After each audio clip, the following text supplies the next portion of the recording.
দাঁড়াও সে আমারে বলতেছে যে তোমার নাম হইল গিয়া মিস কি মিস লি। তা আমি বললাম সে কেমনে মিস লি হইল, সে তো বিয়ে করছে। কয় এইটা আনফেয়ার, তুমিও বিয়ে করছো, তুমি বিয়ে করার পরেও তুমি মিস্টার, সে কেন মিসেস হয়ে যাবে বিয়ে করার পরে, সে মিস থাকবে।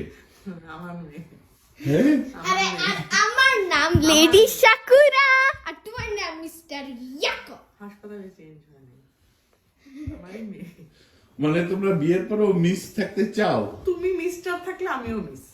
এখন ছেলেদের বিবাহিত ছেলেদের কি বলবে তাইলে মানে সেটা মানুষের মেয়ে তৈরি, এটা মানুষের তৈরি, তাই না? যে বিয়ে হইলে তুমি দেখো এখানেও রেসিসিজম, এখানেও তো রেসিসিজম, জেন্ডার ডিসক্রিমিনেশন।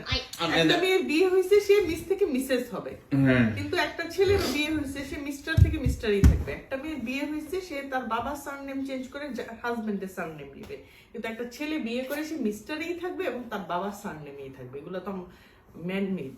হ্যাঁ এটা আনফেয়ার, এটা হ্যাঁ আমি জানি, সমাজটাই তো মানুষের তৈরি।